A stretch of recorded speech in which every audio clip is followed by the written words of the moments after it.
या परमात्मा आते हैं एक सुचारू, स्वयं आते हैं या मेरे जैसे दास को भेज देते हैं।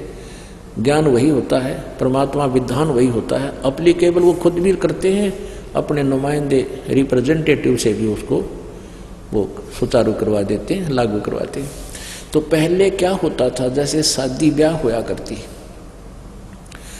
ब्याह होता था तो पूरे गांव में से प्रत्येक, पहले तो चूल्हा न्योत होया करता, छोटे घर थे, गांव थे, पूरे के पूरे घर को आमंत्रित करते थे कि आज आपने हमारे घर भोजन खाना है।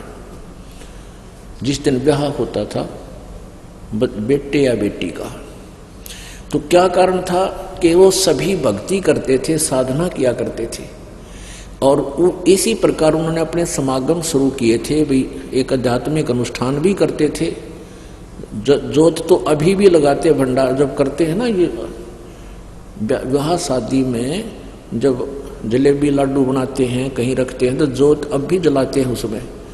तो अब तो वह लकीर पीट रहे हैं, और आज तुम्हारे खाक आइए, मैं मैं तुम्हारे खाक आया था, इसलिए वो एक परंपरा बन नहीं। पहले ये उद्देश्य था कि सभी भक्ति करते थे और भक्तों को अपने घर पर बुला के आहार कराया करते थे।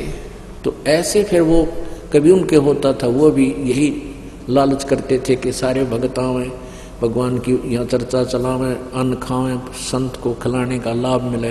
तो ये परंपरा चलती चलती फिर इतनी बिगड़ गई, फिर न्योते शुरू हो गए। कल तुम वो न मारे, न्योता दिया था मैं भी उनके दे का हूँ, अन्यथा नहीं। तो ये प्रोग्राम तो पहले बिगड़ का बिगड़ा हुआ रूप हो गया। तो ऐसे आप अपनी भक्ति करते रहिए, आपको हानि नहीं होगा।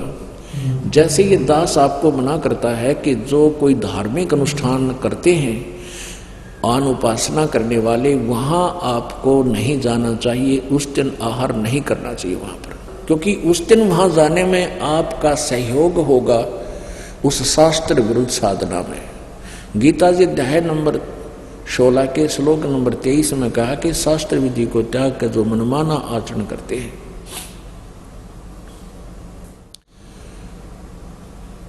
वो उनको न तो कोई सुख होता है, ना कोई सिद्धि होती है, और न ही उनकी गति होती है, अर्थात यूजलेस।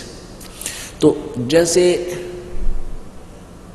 शास्त्र विधि त्याग कर मनमाना आचरण करने वाले को परमात्मा के द्रोही कहा है, यानी विधान तोड़ रहा है। जैसे कोई चोरी करता है या कोई और अवैध कार्य करता है, उसमें आप भी सहयोग देते हैं तो दोनों दोषी होते हो, इस प्रकार। और वैसे आप कहीं जाते हो, खाना उद्देश्य है, लेकिन जो मांस मिट्टी शराब वगैरह प्रयोग करते हो उनका तो आहार भी नहीं करना चाहिए। जिस दिन कोई जैसे धार्मिक अनुष्ठान करते हैं, ये ड्रामाबाजी को 13वीं कोई 17वीं कोई की तो और लड़का हो गया तो और पंगा, तो उनमें नहीं जाना चाहिए आप जी को, बिल्कुल भूल के।